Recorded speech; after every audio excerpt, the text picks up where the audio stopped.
Saudara-saudari yang terkasih di dalam Tuhan, Hari Raya Maria diangkat ke surga yang kita rayakan pada hari ini adalah sebuah peristiwa iman yang unik, karena prosesnya ialah dari akar rumput. Kepada Paus Pius ke-12 disampaikan surat dari umat di seluruh dunia supaya Maria diangkat ke surga ini dirayakan secara resmi di dalam gereja. Karena begitu banyaknya surat-surat yang masuk dari umat dari seluruh dunia, maka Paus yang sama mengirimkan surat kepada semua uskup di seluruh dunia untuk minta tanggapan mereka berkaitan dengan proposal atau usul yang disampaikan oleh umat. Dan setelah dikumpulkan semua surat yang dikirim oleh semua uskup di seluruh dunia, isinya ialah bahwa semua uskup di seluruh dunia menyetujui dan menanggapi secara positif usulan umat untuk dirayakan Hari Raya Maria diangkat ke surga.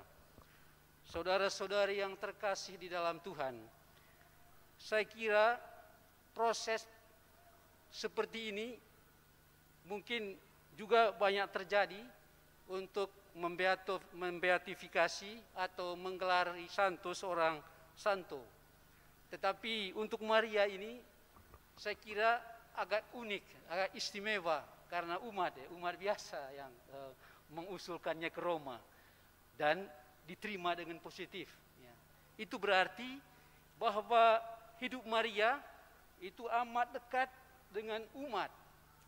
Umat begitu dekat dengan Maria melalui devosi-devosi yang dilantunkan, dan Maria juga memberikan jawaban positif terhadap doa-doa yang mereka sampaikan, sehingga umat dengan Maria itu punya relasi yang begitu dekat dan intim. Dan karena itulah proses saudari yang terkasih di dalam Tuhan, itulah akarnya. Maka tahun 1950 oleh Paus yang saya sebutkan tadi menetapkan tanggal 15 Agustus sebagai Hari Raya Maria diangkat ke surga. Itu saja titik tolaknya.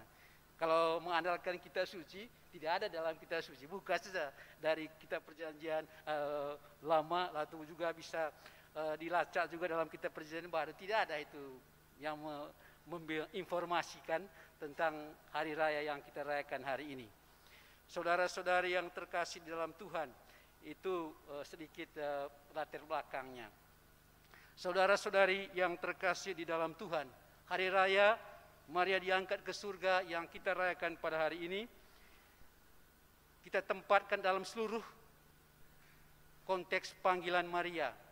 Sejak semula Allah itu mengistimewakan Maria sejak menjadi bayi di dalam kandungan orang tuanya Ana di kampung itu, lalu terus dibimbing dan dipelihara sehingga dia itu dibebaskan dari dosa-dosa yang pernah dilakukan seorang remaja yang masih berkembang dan seterusnya. Dan pada saatnya ketika dia sudah dianggap dewasa, lalu Tuhan mendatangi dia melalui malaikat Gabriel untuk menyampaikan apa yang mencari rencana dan kehendak Allah. Dan karena itu Maria sebagaimana dikisahkan di dalam Lukas bab 1, terutama di dalam ayat akhir di ayat 38 itu, Maria memberikan restu atas pewartaan itu bahwa aku ini hamba Tuhan, terjadilah padaku menurut perkataanmu. Iman Maria akan kata-kata Tuhan melalui malaikat Gabriel ini menentukan seluruh panggilan perutusan Maria untuk menjadi ibu juru selamat. Dan sejak saat itu Maria merupakan bagian terpenting dari program atau rencana keselamatan Allah itu sendiri. Dia mulai mengandung, melahirkan Yesus, dan terus mendampingi dia sampai pada puncak perjalanannya di Golgota. Putranya sendiri setelah wafat, disalibkan, lalu dibangkitkan oleh Allah, mengalami kemuliaan. Dan karena itu tentulah ibunya yang sejak awal memperhatikan dia, mengandung, melahirkan dan memelihara dia, menyertai dia sampai di puncak misinya, akan juga mengalami seperti yang Yesus alami. Dalam konteks itu juga kita bisa paham perayaan yang kita rayakan pada hari ini. Tidak mungkinlah seorang anak yang dilahirkan, dibesarkan, dikandung, dilahirkan, dibesarkan dan seterusnya didampingi sampai titik puncak misinya, melupakan ibunya. Anaknya sudah bahagia, dia sendiri juga ingat akan posisi mamanya yang senantiasa menyertai dia dalam seluruh perutusannya. Karena itulah Maria juga diangkat dengan jiwa dan raganya dan mengalami kebahagiaan di dalam kerajaannya.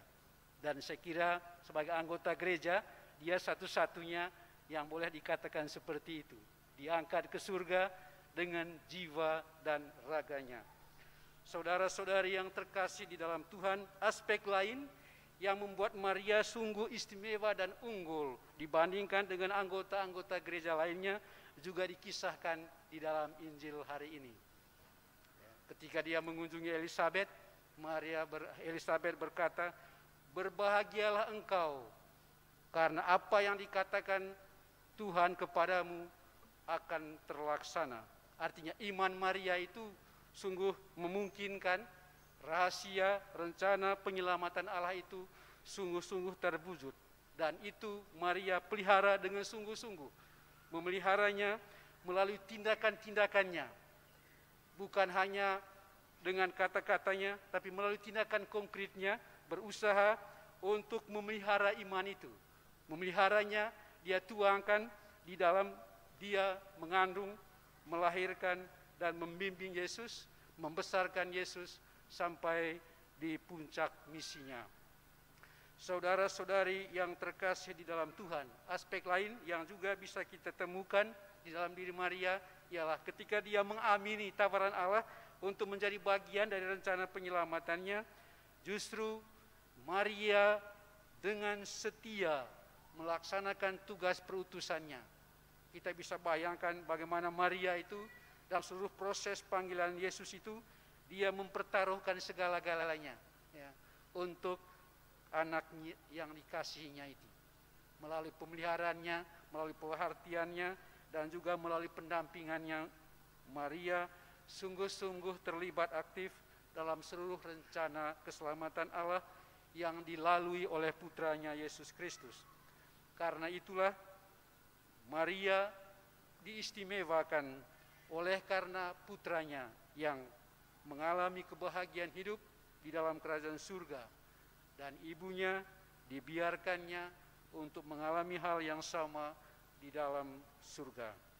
Saudara-saudari yang terkasih di dalam Tuhan, karena itu sebetulnya devosi-devosi yang kita sampaikan kepada Maria, entah melalui devosi pribadi, devosi keluarga, atau devosi yang bersifat eklesial, seperti pada bulan Mei dan Oktober, saya rasa ini adalah sarana rohani yang gereja persiapkan supaya kita bisa menimba kekuatan rohani, Spirit Maria ini dalam kehidupan kita. Sehingga apa yang dialami oleh Maria, pada saatnya juga kita akan mengalaminya dan memungkinkan kita juga untuk hidup bahagia bersama dengan Allah di dalam kerajaannya. Saudara-saudari yang terkasih di dalam Tuhan, pesta hari ini merupakan jawaban dari pihak Allah atas kebaikan Maria. Melalui Yesus, Allah lahir bagi Maria, dan melalui peristiwa hari ini, Maria menjadi atau lahir di dalam Allah, mengalami kebahagiaan.